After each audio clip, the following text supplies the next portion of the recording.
ler a Bíblia? Parabéns pelos 62 anos. Agora de manhã, o pastor me pediu para falar sobre Igreja em Chamas. Eu vou falar sobre Igreja em Chamas à noite, né? À noite eu vou falar sobre as marcas de uma Igreja em Chamas. Mas agora de manhã, vou falar sobre a chegada de um grande avivamento. Vamos ficar em pé, vamos ler a Bíblia?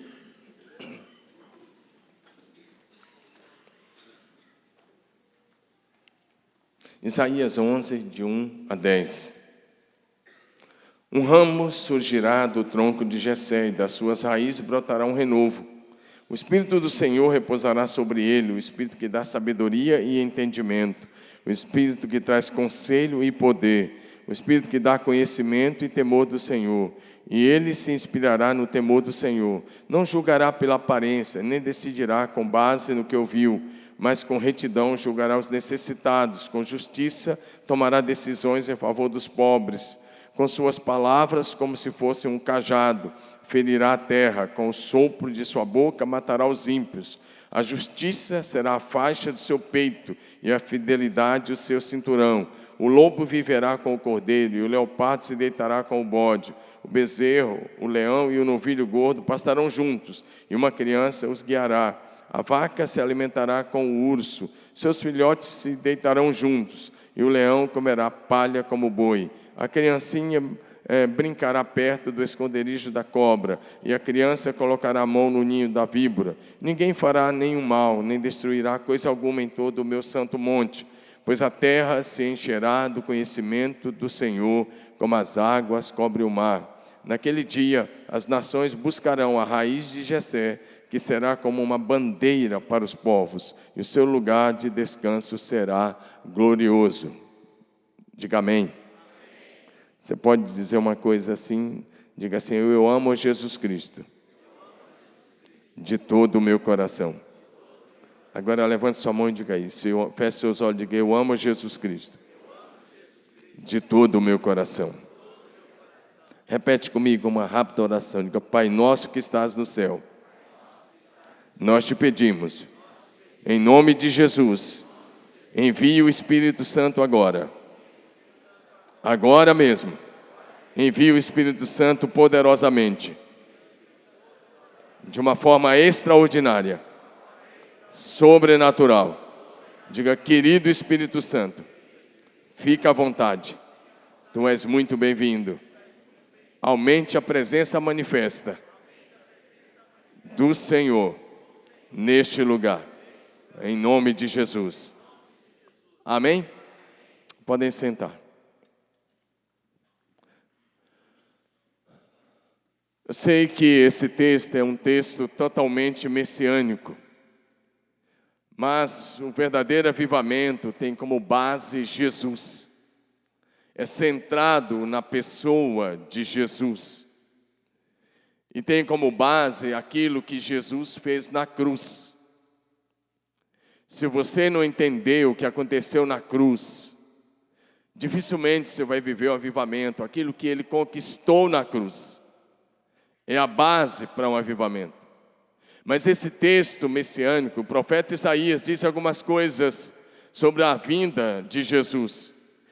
Quando ele diz: repousará sobre ele o Espírito do Senhor. O Espírito que dá sabedoria, que dá entendimento, que dá conselho, que dá poder e que dá conhecimento e temor do Senhor. E ele fala de uma era messiânica. Eu quero crer nessa palavra do profeta Isaías, que isso não é para o milênio.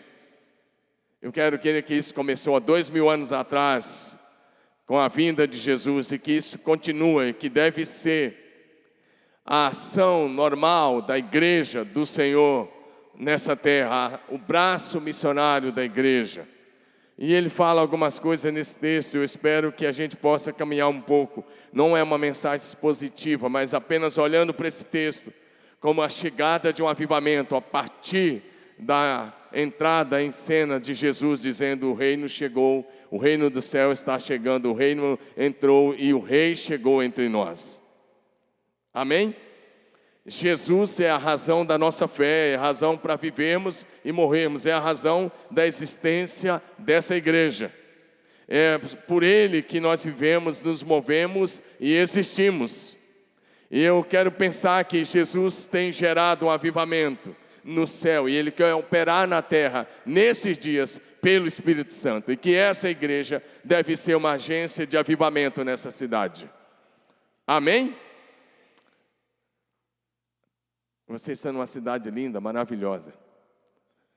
E vocês estão cercados de um mar humano. Mês passado, eu fui a uma pequena cidade nos Estados Unidos visitar uma igreja em avivamento. Eu fui a Bethel, na cidade chamada Redding.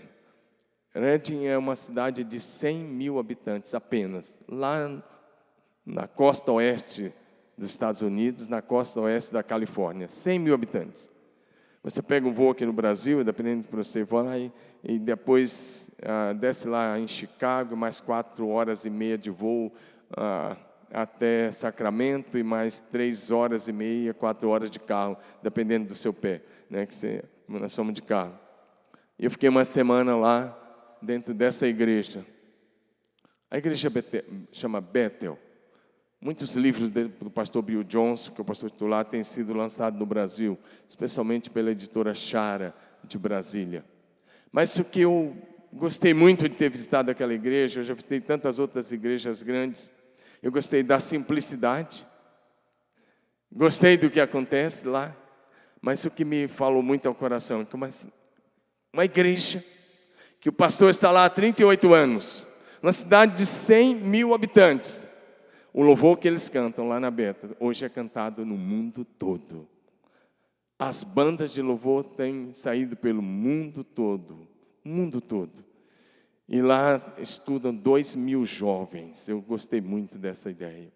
2.000 jovens, de mais de 60 nações, que vão lá aprender sobre oração, avivamento, cultura do avivamento, e voltam para os seus países, para levar a cultura do avivamento. Isso me inspirou muito.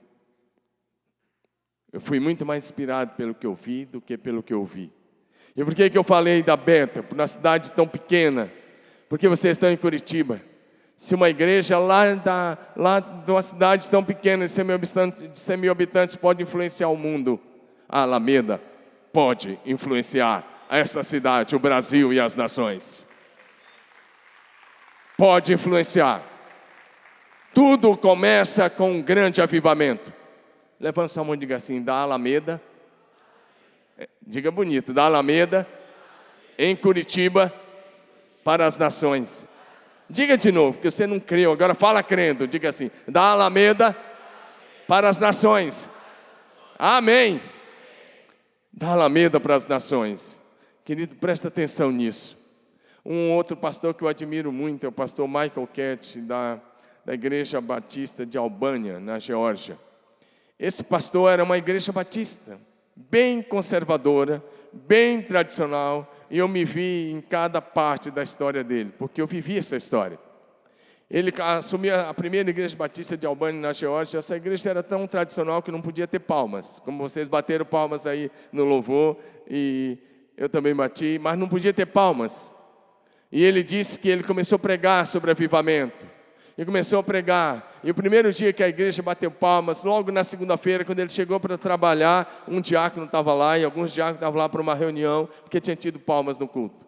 E o pastor Michael Catt abriu a Bíblia e mostrou os textos de Salmo que manda bater palmas. E você não viu que está aqui na Bíblia que manda bater palmas? E os diáconos falaram para ele: não importa o que a Bíblia diz sobre palmas, nós não aceitamos palmas nessa igreja.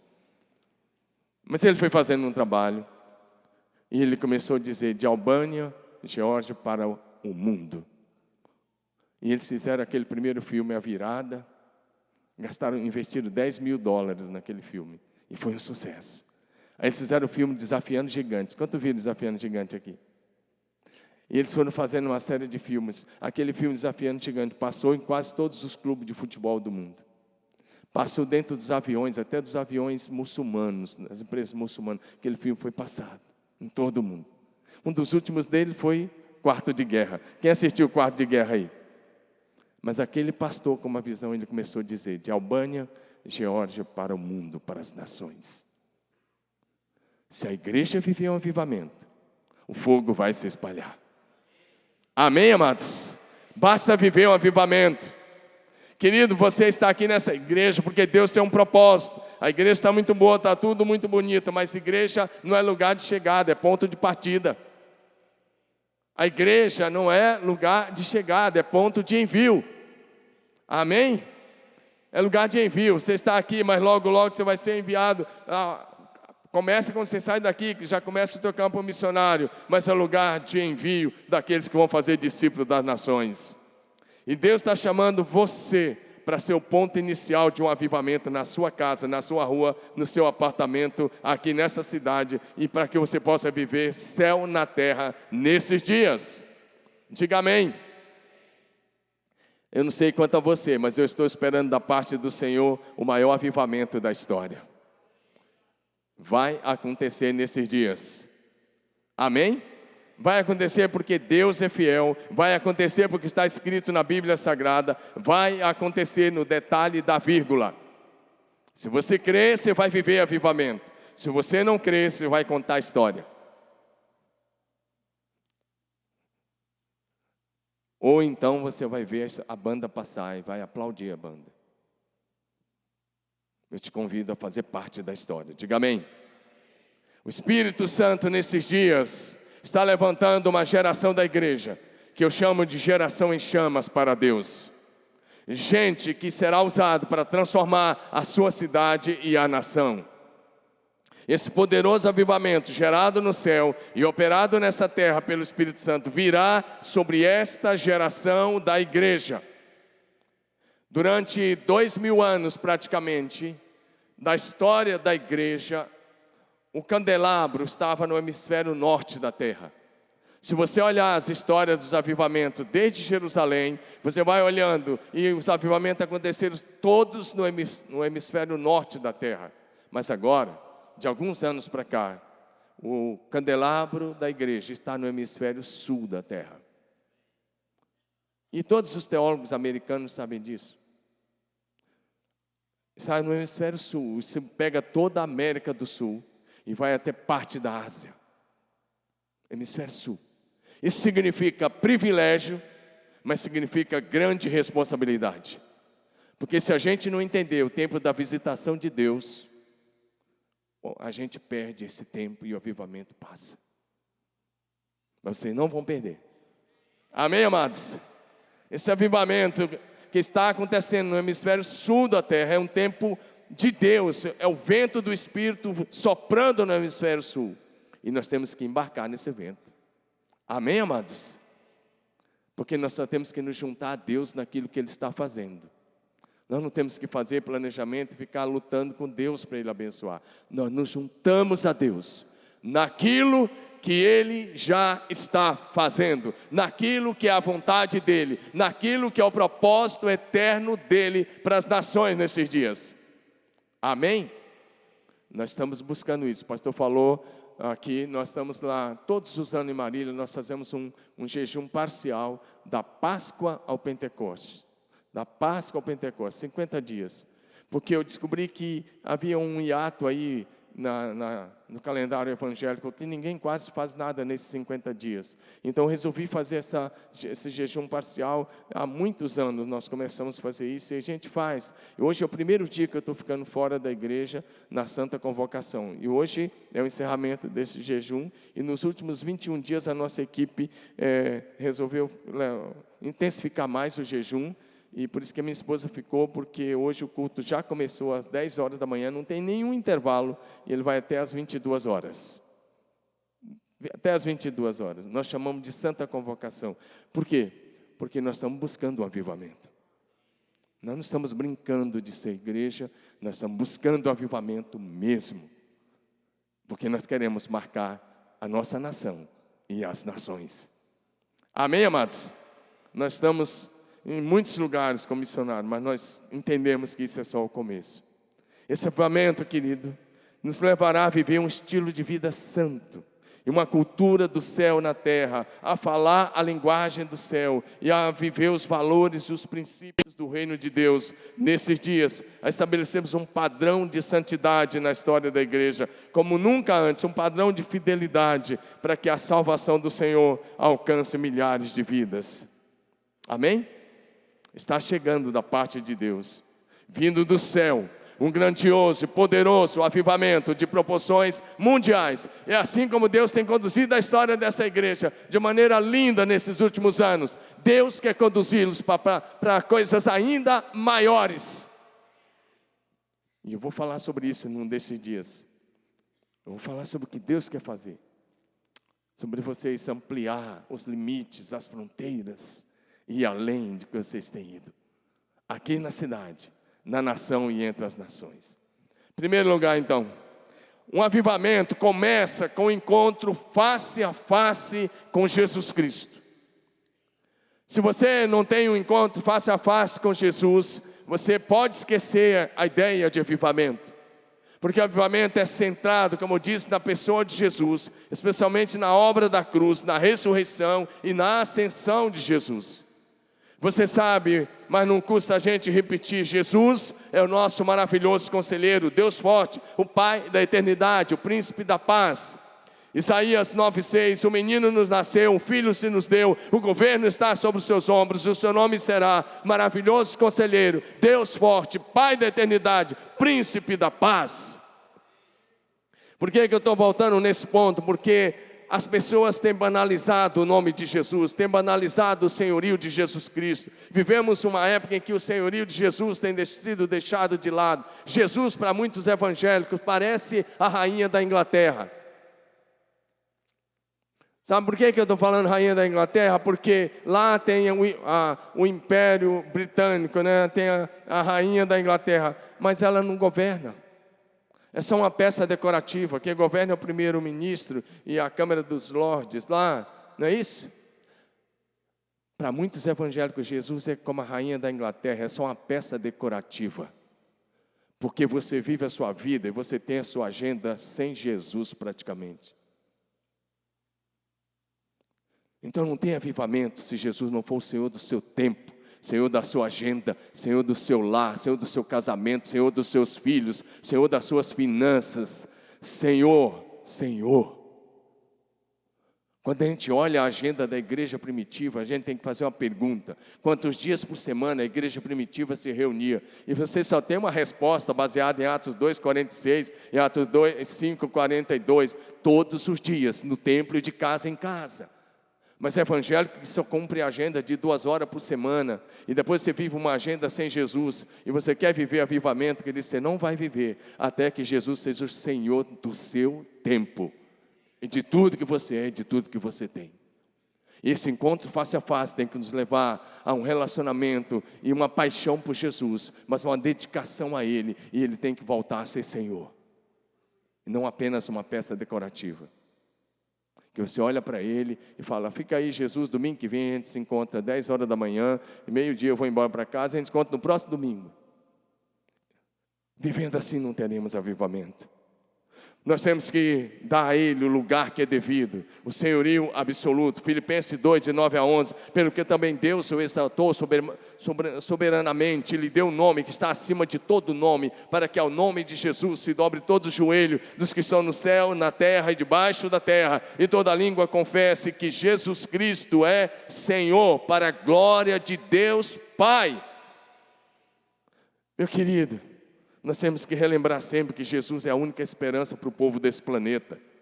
É o único digno de receber a honra, a glória, o louvor e a adoração. É o digno de toda a exaltação do que acontece nessa igreja.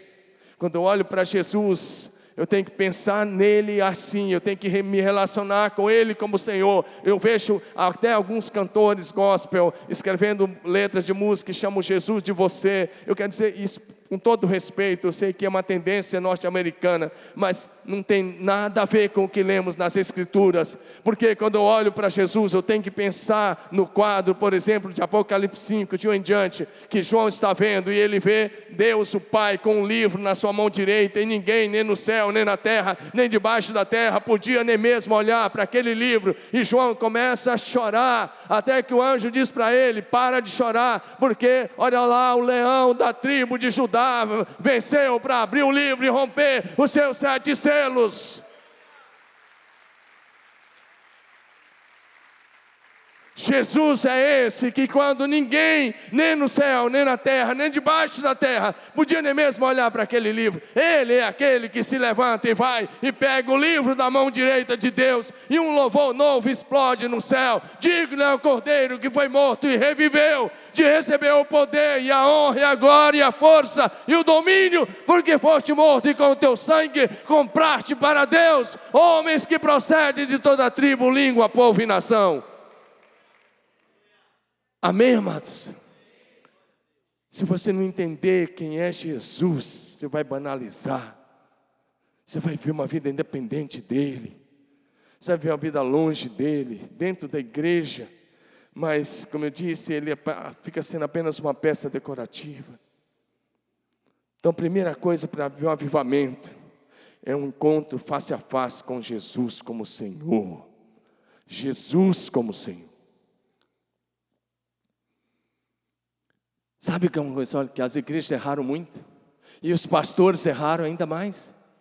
Sabe aquela pregação lá de trás? O pregadorzão pregava aquela palavra com todas as regras da homilética e da hermenêutica. Aí pregava 20 minutos. 20 minutos era a pregação que a gente aprendeu no seminário. É difícil para mim hoje pregar 20 minutos, misericórdia. Mas era 20 minutos, 30 minutos, e aí depois, sabe como é que o pregador faz? Quem quer aceitar Jesus? Tadinho de Jesus, ele está depressivo lá fora, no frio de Curitiba. Quem quer aceitar Jesus, levanta a mão. Quem quer aceitar Jesus, levanta a mão. E ainda pior, quem quer aceitar Jesus como Salvador, levanta a mão. Me mostra isso na Bíblia. Me mostra isso na Bíblia. Os pregadores inventaram isso para facilitar a mensagem do Evangelho.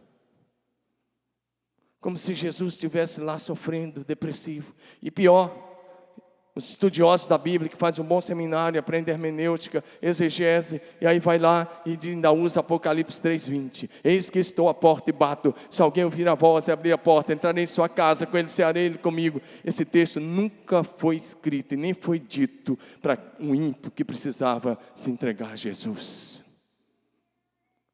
Esse texto foi escrito para uma igreja que tinha dinheiro no caixa, que tinha um pastorzão, que tinha um pastor rico, que tinha tudo lá, uma igreja rica, financeiramente falando, mas que espiritualmente falando era infeliz, miserável, pobre, cega e estava nua. Que tinha culto, que tinha liturgia bonita, mas que Jesus não estava lá. Esse texto foi escrito para uma igreja. Ei, não existe aceitar Jesus como Salvador. Isso só gera religiosos que não nascem de novo. Isso gera crentes que aderiram a um sistema, não convertidos. Ele é o Senhor. Nós vamos até Ele. Nós nos rendemos a Ele. Jesus nunca falou sobre isso, Pedro nunca falou sobre isso, João nunca falou sobre isso, Paulo nunca falou sobre isso, de aceitar Jesus como Salvador. A proposta de Jesus é mais dura e é mais firme, e é isso que eu estou tentando dizer a você hoje de manhã. Jesus disse: você quer vir a mim? E sabe o que Ele diz? Tome a cada dia a sua cruz e siga-me. Isso significa renuncie o velho sistema, renuncie os velhos hábitos, renuncie os vícios, renuncie a velha vida.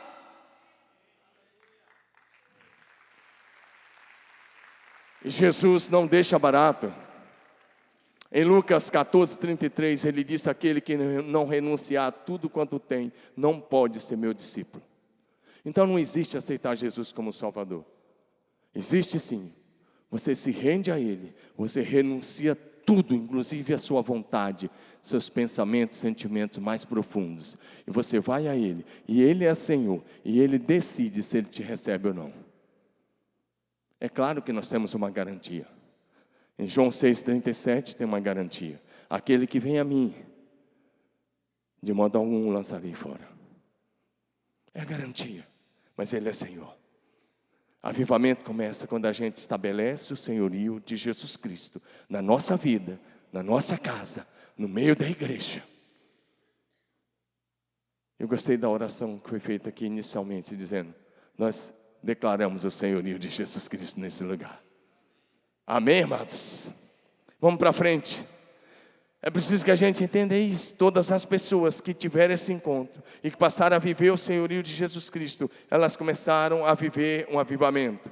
Uma outra coisa, se você quiser viver esse poderoso avivamento focado em Jesus, você precisará decidir entre o que é politicamente correto e o que é biblicamente correto.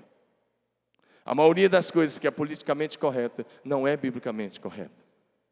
Você conhece bem esse termo hoje, politicamente correto, mas eu te pergunto, é biblicamente correto? O Senhor aprova isso?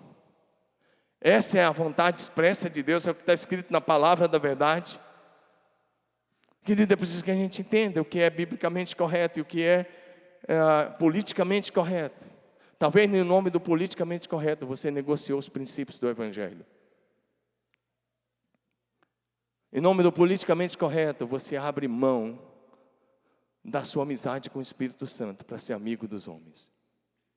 E aí Paulo escreve assim: se eu quisesse ser amigo dos homens, fazer a vontade dele, não seria servo de Cristo. Gálatas 1. Não estaria agradando a Cristo. O politicamente correto vai te levar a agradar os homens. O biblicamente correto vai te fazer viver a vontade de Deus.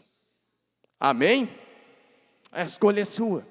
Eu lembro quando eu entreguei minha vida a Jesus, eu tinha 16 anos. Isso tem bastante tempo já. Eu tinha 16 anos de idade. E isso já tem bastante tempo, passaram já 38 anos. Aí, lá atrás, eu lembro bem o que era isso. Eu lembro bem que meu pai não queria filho crente. Ele não queria filho que fosse para a igreja dos evangélicos. Ele não queria.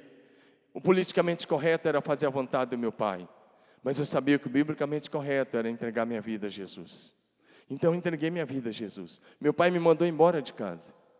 Falou: agora você vai. Eu tinha dito que se você se entregasse, se um filho se tornasse, como ele falava, crente, eu não uso a palavra crente, eu uso discípulo. Mas se um de vocês se tornasse crente, eu ia mandar embora de casa. Então você não é mais meu filho, você pode ir embora. Só que ele não falou com essa calma que eu estou falando. Ele falou de uma maneira muito brava. E eu até saí por um pouco. Eu até fiquei dormindo na casa de um amigo umas 2 semanas. Aí minha mãe convenceu ele para eu voltar para casa. Mas eu não desisti da fé. O politicamente correto era obedecer meu pai. Politicamente correto. Mas o biblicamente correto era viver para Jesus. Porque quando uma lei da terra contraria uma lei do céu, obedece-se à lei de Deus. Vou repetir, talvez você não entendeu. Quando uma lei da terra contraria uma lei do céu, obedece-se à lei de Deus. É proibido pregar evangelho em muitos países hoje, mas o evangelho está sendo pregado lá. Porque entre obedecer aquelas leis lá dos países islâmicos e comunistas e outros países, obedece-se à lei de Deus. Segundo lugar, poderoso, a segunda coisa que você precisa se quer viver um avivamento. Não importa o termo que você use, eu vou usar o meu termo. Você precisa de um poderoso batismo do Espírito Santo. Choca às vezes, né? Porque é um pastor batista falando para você. E a gente aprendeu lá que quando você, entre aspas, naquele conceito errado, aceitou Jesus, o Espírito Santo veio habitar em você, isso é suficiente. Eu quero dizer que não é suficiente nem para você vencer a primeira tentação. O Espírito Santo vem habitar em você quando você se entrega a Jesus, é verdade. Mas Ele passa a residir em você, apenas a presença dEle em você. Você passa a ter apenas o selo. Eu não vou ensinar a doutrina, não é meu caso. Você é apenas selado com o Espírito Santo. Se você quer viver avivamento, é outra história. É outra história. Há algo mais profundo de Deus. Algo bem mais profundo. E aí, se você quer ver Deus fazer, abra o seu coração para Ele. abra sua mente para Ele. A gente que teve uma mente formatada teologicamente, a gente que passou por uma série de seminários, sabe o que acontece? A gente vai criando dentro da nossa cabeça, nós vamos criando algumas coisas, resistências a isso. Nós vamos criando resistências teológicas, nós vamos criando fortalezas. E aí, 2 Coríntios 10, de 3 a 5, vai dizer que nós precisamos destruir as armas da nossa batalha. Ele disse, não são carnais, mas são poderosas em Deus para destruir fortalezas, sofismas, todo baluarte, tudo aquilo que se levanta contra o conhecimento de Deus. Então, a primeira coisa, meu querido, talvez você vai ter que arrancar fortalezas teológicas da sua mente, fortalezas doutrinárias, fortalezas que foram ensinadas aí, porque às vezes as pessoas são capazes de aceitar qualquer coisa, menos essa experiência com o Espírito de Deus. Quando Jesus foi batizado no Rio Jordão, o Espírito Santo veio sobre ele em forma corpórea, como de uma pomba, e o Espírito Santo permaneceu sobre Jesus. Mateus 3,16, batizar Jesus, saiu logo da água, e eis que lhe abriram os céus, e viu o Espírito de Deus descendo como pomba e vindo sobre ele, e eis que uma voz do céu dizia, esse é o meu Filho amado, em quem eu tenho muito prazer. Diga amém. João 1,32 em diante diz, então João deu o seguinte testemunho, eu vi o Espírito descer dos céus como pomba e permanecer sobre ele. Eu não o teria reconhecido se aquele que me enviou para batizar com água não me tivesse dito, aquele sobre quem você viu o Espírito descer e permanecer, esse é o que batiza com o Espírito Santo. Ele disse, eu vi e testifico que esse é o Filho de Deus. Agora, meu querido, olha para mim, Jesus nunca pecou, correto? Amém? Nunca pecou, é verdade? Ele nunca cometeu nenhum pecado. E ele precisou do Espírito Santo. Ele precisou ser cheio do Espírito. Ele precisou ser revestido com o Espírito. Ele precisou que o Espírito permanecesse sobre ele. Ele precisou ser governado pelo Espírito. Por que você acha que você pode viver sua vida sem o Espírito? Ei, pastor, quem é você e quem sou eu? Para achar que podemos fazer no nível da carne aquele que Jesus fez pelo Espírito. Para achar que nós podemos fazer a obra apenas com conhecimento teológico que adquirimos. Conhecimento teológico é apenas uma pequena ferramenta. Mas conhecimento teológico não cura enfermos, não expulsa demônio, não liberta cativos e não faz a igreja crescer. Eu tenho doutores dirigindo igrejas. Eu vejo vários doutores dirigindo igreja. Eu tenho um mestre dirigindo uma das nossas igrejas. É uma das menores igrejas. Mas eu tenho líder de células, como eu digo, com a unha suja de graxa, que pega uma célula e dentro de poucos meses ele tem uma rede de célula. Por quê? Porque aquela pessoa simples depende do Espírito. E o mestre depende do conhecimento intelectual. Sabe um grande desafio, pastores e líderes? É a gente equilibrar conhecimento teológico com o poder do Espírito Santo. A gente precisa equilibrar isso. E eu gosto de pensar, e essa tem sido a minha luta, é ser um pastor que tem conhecimento teológico, mas ao mesmo tempo ser um pastor que tem o fogo pentecostal. Você pode ficar chocado, mas você vai ficar bom depois. Querido, essa é a grande necessidade. Essa é a grande necessidade. Equilibrar o conhecimento teológico com o fogo do Espírito. Se você fizer isso, você vai imitar Jesus. Amém? Se você fizer isso, você vai viver milagres. Olha o que está em Isaías 11:2, mais uma vez. O Espírito do Senhor repousará sobre ele. E o Espírito que dá sabedoria e entendimento. O Espírito que traz conselho e poder. O Espírito que dá conhecimento e temor do Senhor. O texto não disse o que você vai precisar do conhecimento teológico, e você só com isso é que você vai fazer. É o Espírito de Deus que faz a obra. E você está aqui por causa de uma obra do Espírito Santo. Se o Espírito Santo não te convencer do pecado, da justiça e do juízo, nada vai acontecer na sua vida. Uma vida sem o Espírito Santo é uma vida morta. Se você não tem o Espírito de Deus, você está morto espiritualmente. Não importa se você está nessa linda igreja, não importa se você é dizimista, não importa se você é diácono, não importa se você é pastor, você está morto sem o Espírito de Deus. Escrevendo à igreja de Sardes, Jesus diz assim: eu conheço você, você tem nome de que vive, mas você está morto. E ele vai além e diz: restaura o restante que está para morrer. Dá uma olhada nessa carta. Mas sabe, algo lindo para você, algo lindo, algo maravilhoso. A promessa para você, a promessa de uma vida no Espírito é para você. A experiência de um grande avivalista, eu gosto de estudar a história dos avivamentos e dos avivalistas. E é uma delas que eu gosto, é a história do Charles Finney. Esse homem, ele era um advogado. E ele, aos 28 anos, teve um encontro com Jesus. Mas antes desse encontro com Jesus, ele começou a frequentar uma igreja histórica. E frequentando aquela igreja, ele começou a frequentar e observar a maneira como aqueles irmãos viviam. E um dia, os diáconos daquela igreja, os presbíteros daquela igreja, chegaram para ele e falaram: senhor Finney, você quer que a gente ore por você? Ele disse: não, não quero. E eles falaram: mas por quê? Ele diz: há 2 anos eu frequento os cultos de vocês e eu nunca vi uma resposta de oração. Vocês oram, mas vocês não creem. Alguns dias depois ele se converteu. Se tornou talvez um dos maiores avivalistas que a América do Norte já viu. Às vezes ele passava numa cidade e o avivamento começava. Eu vou ler o que ele disse sobre aquela primeira experiência com o Espírito Santo. Ele diz assim: o Espírito Santo desceu sobre mim de uma maneira que parecia passar por minha alma e pelo meu corpo. Ele disse: eu podia sentir a impressão como uma poderosa onda de eletricidade, passando vez após vez através de mim. Parecia que o próprio fôlego de Deus, parecia que Ele me abanava com as suas imensas asas. E ele diz: nenhuma palavra consegue expressar o maravilhoso amor que foi derramado em meu coração. Ele diz: essas ondas vinham sobre mim, uma após outra, até que eu clamei: Senhor, eu não aguento mais.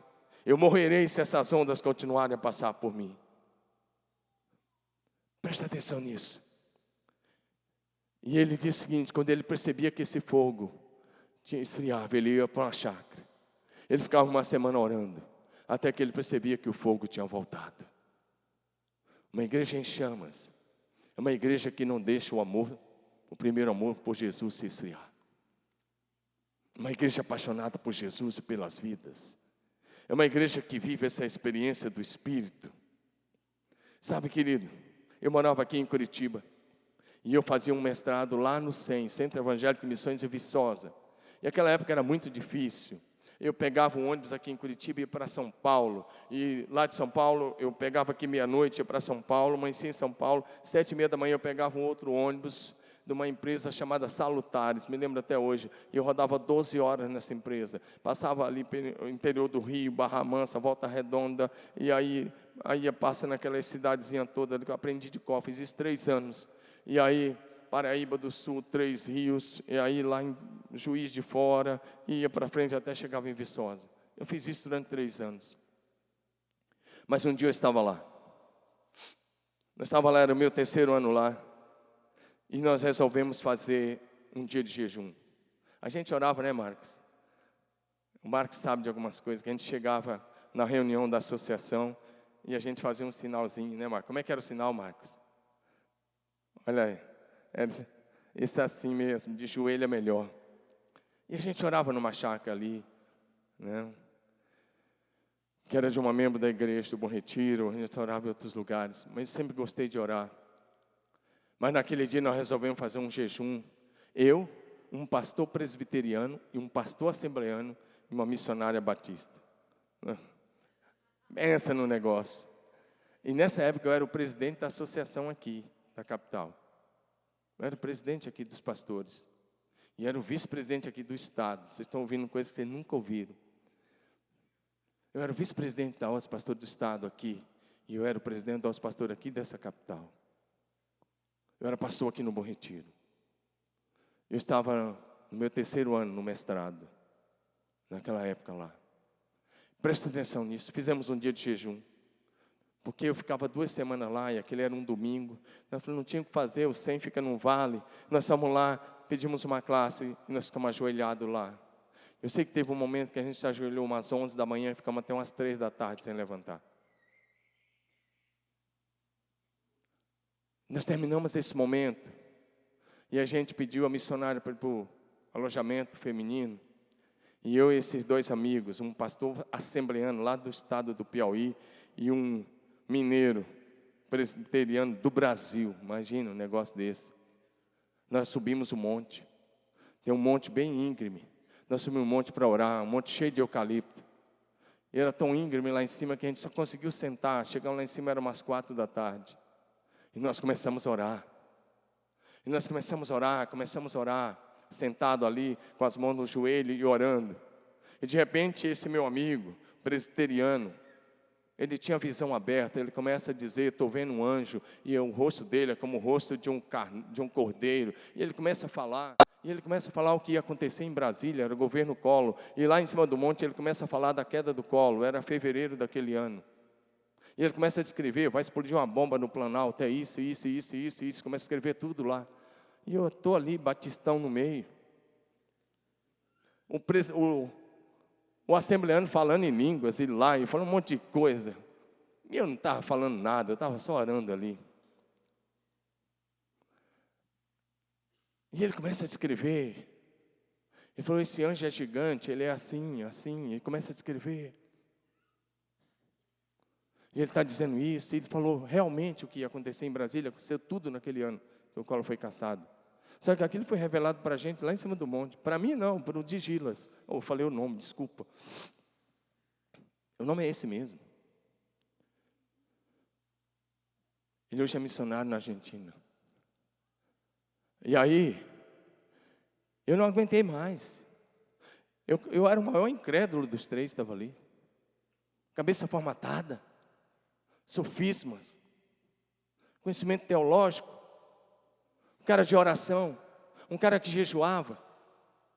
Antes de ir, eu tinha feito 21 dias de jejum e oração aqui, direto, ali, no Bom Retiro. Mas naquele dia, à tarde, nisso já era mais 5 da tarde, eu disse, Deus, se é verdade o que esse irmão está falando aqui, porque um estava aqui fluindo num dom, o outro está aqui profetizando e tendo visão, e eu não estava vendo era nada. Deus, se é verdade isso, eu desesperado disse, manda um raio na minha cabeça agora. Foi isso que eu bradei. E Deus mandou, eu nem fechei a boca. De verdade. Eu só vi aquele fogo descer sobre a minha cabeça. E essa experiência do Charles Finney, eu tive essa experiência lá no monte, lá no 100. Essas ondas elétricas passavam pelo meu corpo, passavam.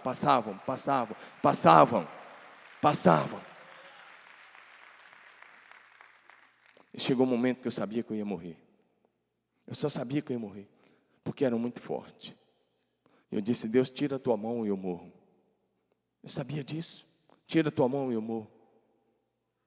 Sabe como é que eu desci do monte? Um batista, presidente da Ordem dos Pastores da capital. Sabe como é que eu desci daquele monte? Porque quando deu umas 6 horas, tinha que descer. Era horário de verão, o sol estava fora, mas tinha que descer. Sabe como é que eu desci? Eu ia levantar, eu pisava nos tornozelos, os pés eu não tinha junta, não tinha nada. Sabe como é que eu desci? Um presbiteriano enfiou o ombro aqui debaixo, e um assembleano aqui, e um batistão desceu carregado do monte. Um batistão que achava que o reino era batista. Foi assim que tudo começou. Um batismo de fogo.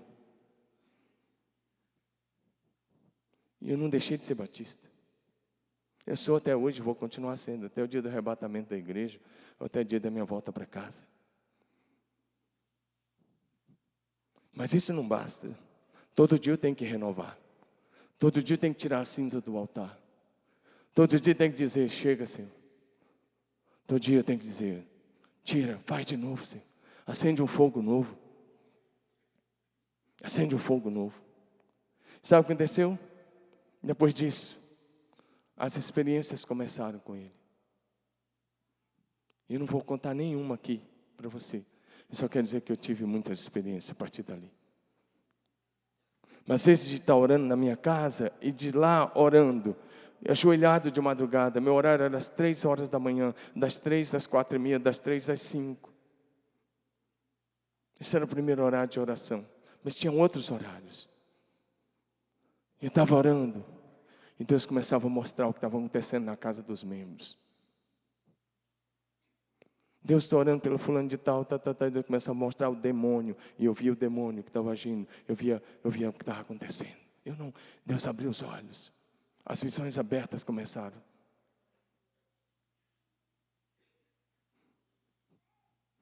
Não se trata de placa de igreja, se trata de vida no Espírito. Eu estava orando com um presbiteriano do Brasil e com um pastor assembleiano. E quem estava vendo toda aquela visão era um presbiteriano do Brasil. Um cara que orava 5 horas por dia. Ele estudava e orava. Eu quero encerrar, eu só consegui pregar uma pequena parte da mensagem. Mas eu quero lembrar a você o que está em Joel 2, 28. Depois disso, derramarei o meu espírito sobre todos os povos. Os seus filhos e as suas filhas profetizarão. Os velhos terão sonhos, os jovens terão visões. E até sobre os servos e as servas derramarei o meu espírito naqueles dias. Mostrarei maravilhas no céu e na terra, sangue, fogo e nuvem de fumaça. O sol se converterá em trevas e a lua em sangue, antes que venha o grande e temível dia do Senhor. O dia do Senhor se aproxima. Provavelmente nós podemos ser a última geração da igreja na terra. Provavelmente nós somos a geração que não vai ter um funeral. Provavelmente nós somos a geração que seremos arrebatados. Mas isso significa que nós precisamos andar no Espírito. A promessa de uma vida no Espírito é para mim, é para os meus filhos, é para aqueles que estão longe, é para aqueles que o Senhor chamar. Atos 2:39 diz: a promessa é para vocês, é para os filhos de vocês, é para aqueles que estão longe e é para todos quanto o Senhor, nosso Deus, chamar.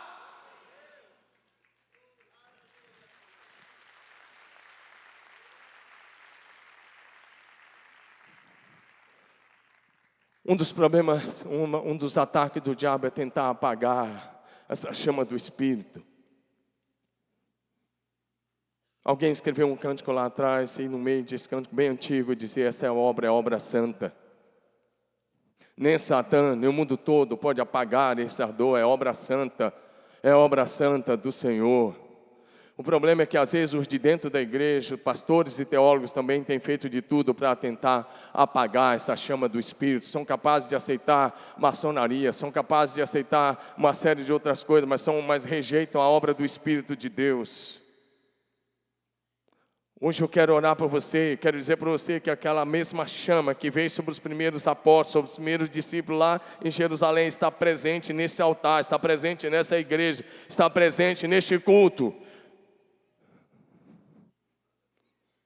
Esse mesmo poder, esse mesmo Espírito Santo que repousou sobre Jesus e que ele passou a andar no poder do Espírito, está presente hoje. E Deus o Pai te ama tanto quanto ele amou Jesus Cristo de Nazaré. E a mesma obra do Espírito que veio sobre Jesus está disponível para a sua vida hoje. Antes do dia de Pentecostes, os apóstolos tinham o Espírito Santo habitando neles. Presta atenção nisso. Antes do dia de Pentecostes, os apóstolos tinham o Espírito Santo habitando neles. Mas depois do dia de Pentecostes, eles tinham o Espírito Santo governando a vida deles. Eles carregavam a presença do Espírito Santo. Por isso que as pessoas colocavam os enfermos, para que a sombra de Pedro se projetasse sobre os enfermos. Porque na verdade não era a sombra de Pedro, era a sombra do Deus onipotente que habitava em Pedro, pelo Espírito Santo de Deus. E a gente lê isso e pensa: mas era para Pedro. Quer te dizer, é para você hoje. Não importa a sua profissão, não importa a sua origem, não importa. Importa se você quer dizer: eu quero isso para a minha vida. Jesus disse: o Espírito do Senhor está sobre mim, está sobre mim. Ele me ungiu para evangelizar os pobres, enviou-me para libertar os cativos. Ele dá vista aos cegos e pôr em liberdade os algemados, os oprimidos. Eu quero dizer uma última coisa para você, para a gente orar. Eu quero falar uma coisa com você. O governo do Espírito Santo é que vai fazer de você um avivalista para essa geração. O governo do Espírito Santo é que vai fazer a chama se espalhar. O governo do Espírito Santo é que vai fazer de você um santo. Um santo de Deus. E eu quero te convidar a viver o governo do Espírito Santo. Eu quero usar 3 palavras com você. Eu quero dizer a você que não importa a sua idade, Se você quer viver esse poderoso avivamento, eu creio o último avivamento da história da igreja, você precisa de 3 coisas: ser revestido, possuído e movido pelo Espírito Santo. Diga comigo: revestido. Fala bonito: revestido, possuído e movido pelo Espírito Santo. Uma igreja em chamas é uma igreja revestida, é uma igreja possuída, é uma igreja movida pelo Espírito Santo. Se você olhar para os homens de Deus do Velho Testamento, Gideão, Davi e tantos outros, e se você olhar para Jesus, se olhar para os discípulos, eles eram possuídos, eles eram dirigidos, eles eram movidos pelo Espírito Santo. Eles eram revestidos, possuídos e movidos. Eu quero orar com você. Se você quiser, tem muita gente aqui à frente. Se você quiser, você pode se juntar a eles, para a gente orar juntos aqui. Porque eu creio que o Senhor quer levantar a gente assim. A gente está acostumado a ver gente possuída pelos demônios, mas Deus está dizendo que Ele quer muito além disso. Ele quer gente possuída pelo Espírito Santo, gente que fala pelo Espírito, que olha pelo Espírito, que ouve pelo Espírito, que se move no Espírito.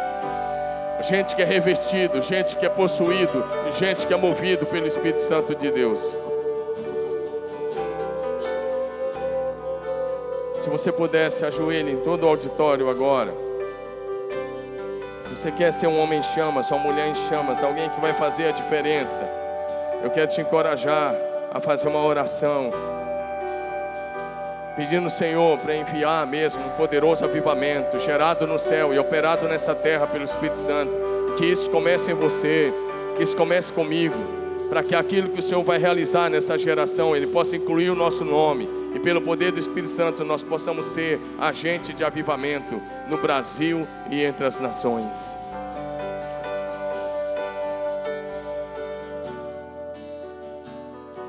Você pode se ajoelhar onde você está.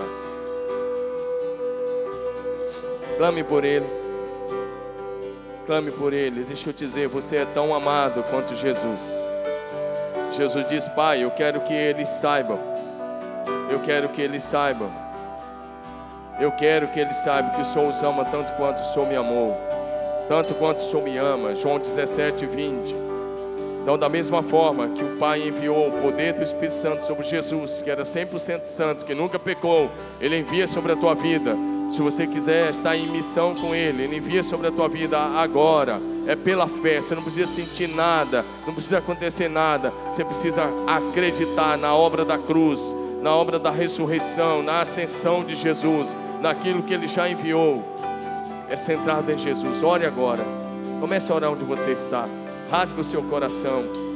Renda-se a Ele. Diga para Ele que você quer ser revestido, você quer ser possuído pelo Espírito, você quer ser movido pelo Espírito. Isso é avivamento. É gente que é revestida, que é possuída e que passa a se mover na dimensão do Espírito de Deus. Louvamos o Teu nome, Senhor, porque o Senhor é fiel. Louvamos o Teu nome, Pai, pelo Teu amor eterno. Louvamos o Teu nome, Senhor, pela Tua graça. Louvamos o Teu nome, Senhor, pela Tua bondade. Louvamos o Teu nome pela Tua fidelidade. Te exaltamos, te exaltamos, te exaltamos. Ao que está assentado sobre o trono e ao Cordeiro seja o louvor e a honra e a glória e o domínio pelos séculos dos séculos. Senhor, nós te pedimos agora, envie o Espírito Santo com poder para revestir, para possuir, para governar, para dirigir a vida de cada um dos teus filhos. Pai, onde houver um coração faminto, um coração sedento, visita agora. Visita agora. Quebra, Senhor, todo o poder do diabo. Quebra, Senhor, todo o poder das trevas. Quebra, Senhor, toda a carnalidade. Quebra, Senhor, todo o sofisma, todo o baluarte, tudo aquilo que se levanta contra o conhecimento do Senhor. Estabelece o governo do Espírito Santo em cada vida aqui, em cada família. Deus, em cada pessoa que aqui está. Vem, Espírito Santo. Vem de uma maneira sobrenatural. Vem, querido, amado Espírito Santo. Vem. Nós desejamos o Senhor. Nós queremos o Senhor. Nós queremos a vida dirigida e governada por Ti. Possui-nos. possui o corpo, possui a alma, possui o espírito, o intelecto, a vontade, as emoções, o entendimento, possui os lábios de cada um, possui o coração, possui a mente, possui mesmo o entendimento, possui os olhos de cada um, possui-nos, reveste-nos, dirige-nos. Nós te amamos a tua obra, Senhor Jesus. Obrigado, Senhor, porque a tua promessa está de pé hoje. E obrigado, Senhor, por aqueles que o Senhor está visitando nessa manhã. E obrigado pela história de cada um que o Senhor está mudando. A ti a honra, a glória, o louvor e a adoração. Oramos muito, muito agradecidos. Em nome de Jesus, o Senhor. Amém? Amém? Fique em pé, pastor. Você pode dar uma linda salva de palmas a Jesus Cristo de Nazaré. Mas é para Ele, é linda e maravilhosa.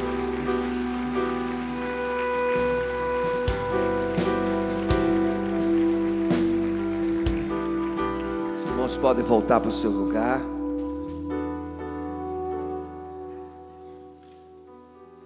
Pastor Domingo foi muito gentil, sabendo que é um momento solene da igreja. Pastor Maurício, Queridos, graça e paz. Os nossos visitantes, não se esqueça, terminando o culto, você que está aqui pela primeira vez, o Stand de Integração, deixa o seu nome,